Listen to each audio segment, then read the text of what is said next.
Kitco Mining special coverage of Xplor is brought to you by Radisson Mining. You're watching Kitco Mining's exclusive coverage of Xplor 2025 in Montreal.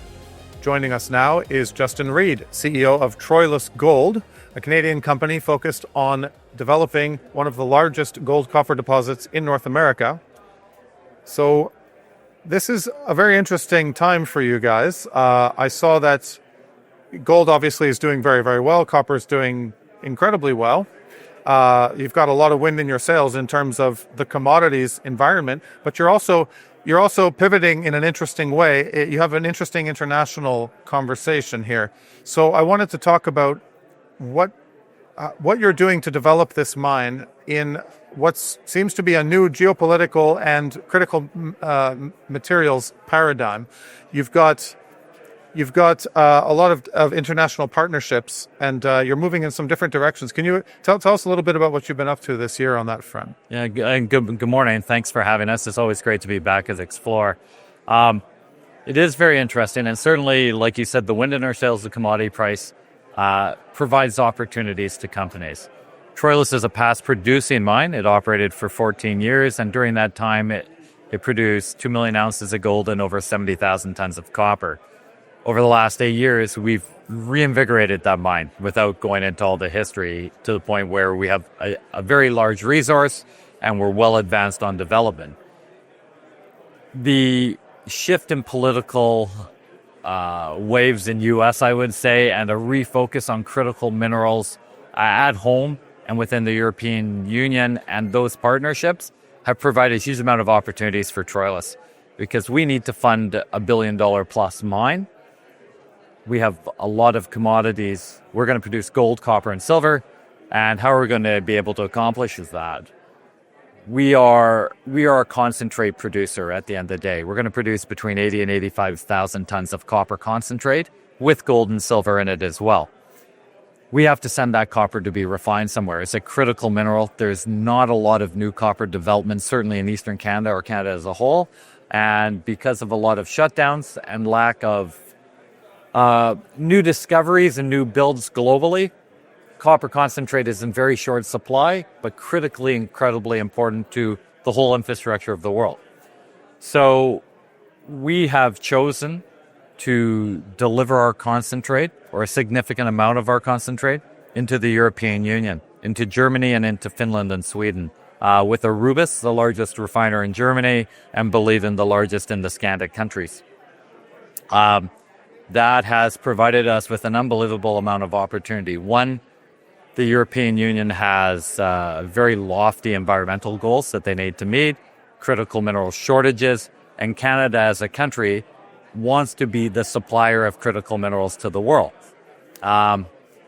So we have been able to, by exporting our concentrate in the European Union, we have been able to secure $1.3 billion in LOIs that have mandated themselves into $700 million of firm debt, backed by export credit agencies in Germany and in Finland and Sweden.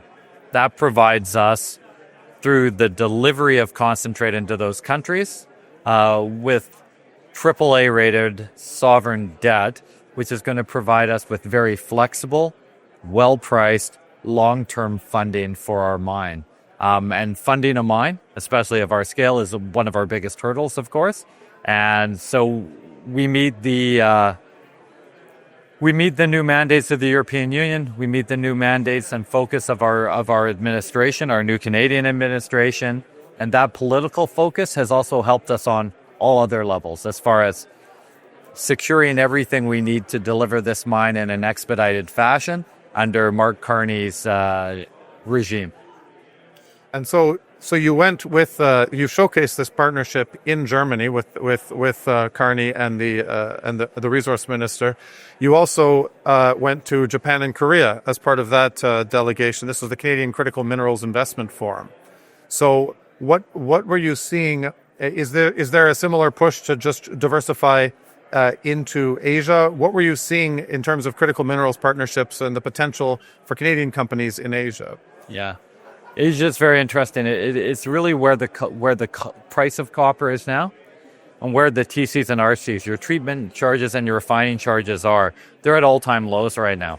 And the lower the processing fees or refining fees, the farther we can send the concentrate.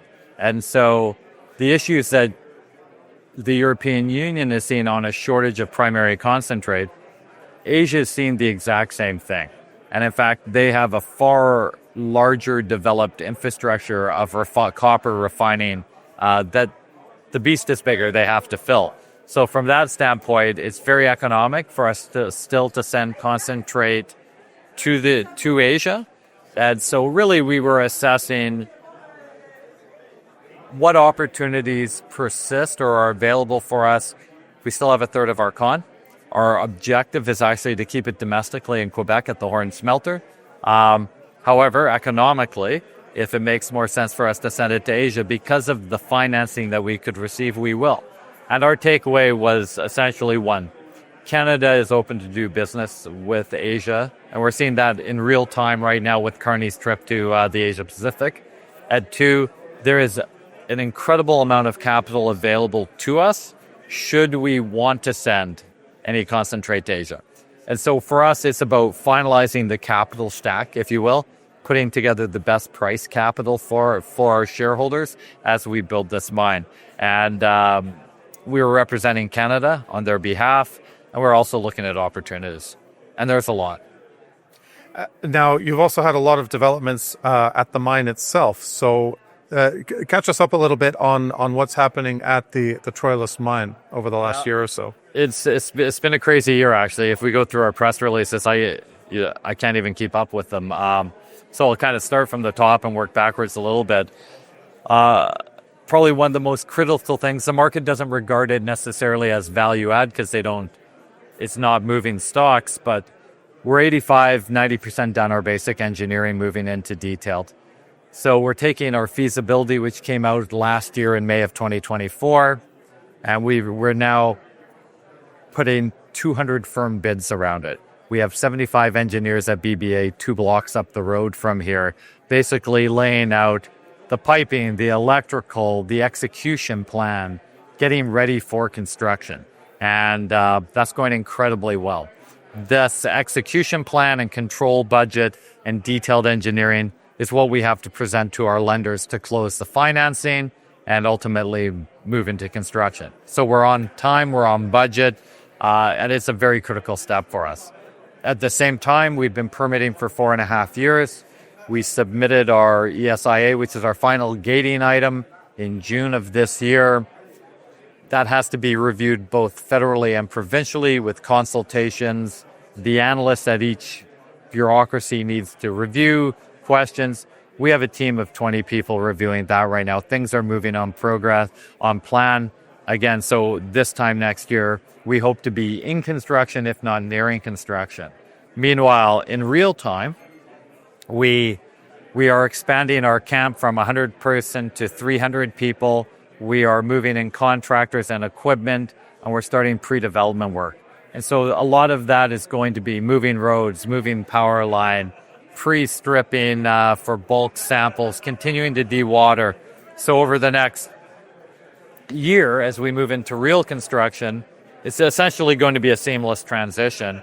A lot of work under our exploration and existing permits are being done now for what we can do. So it's a busy time. Our company's grown from 15 people 5 years ago to we're knocking on 200. We're hiring senior leaders on a daily basis to construct the mine. And probably the single biggest push over the last year has been that we've brought in our entire operational team under Andy Fortin of Agnico and Gold Corp, and Denny Rivard is delivering our mine from a construction side. And his last gig was at as the chief engineer for the Case Infrastructure Fund and the Case in Montreal, obviously the largest pension fund, but also one of our largest shareholders. So things are moving very well. That's a lot, and it sounds like you've got a lot of parts of the world waiting for it once you get it out of the ground. Yeah, ultimately, Troilus is a 22-year mine life on half of our resource only, on a 7 million ounce reserve equivalent. at 50,000 tons a day, which is a large mine. We're going to produce over 22 years, over 320,000 ounces of gold a year and copper, plus or minus equivalent. Peak production is over 500,000. What's really important right now with the economy where it is, tariffs are impacting Quebec materially, especially in the forestry, aluminum sector, and others. This time next year, we're going to have 1,000 people on site for 2 years. When we get into production, we're going to have over 680 people on site for 22 years. That's at current prices, that'll generate over $6 billion in tax revenue for this province and $2.5 billion, I think, for the Canadian government. So socially, it's an incredibly important project at the right time. And, to further your comments with the European Union, we're dealing east-west, not north-south. And in light of the tariffs and the impact that we're seeing, Troilus is going to have an immediate impact to this economy, especially in the James Bay. We're getting the political support because of that. And, things are going really well right now. And the team's working really hard. It's just head down and deliver. That's kind of our whole focus. Great. Well, I really appreciate you taking the time to catch us up on this today. Thanks for having me.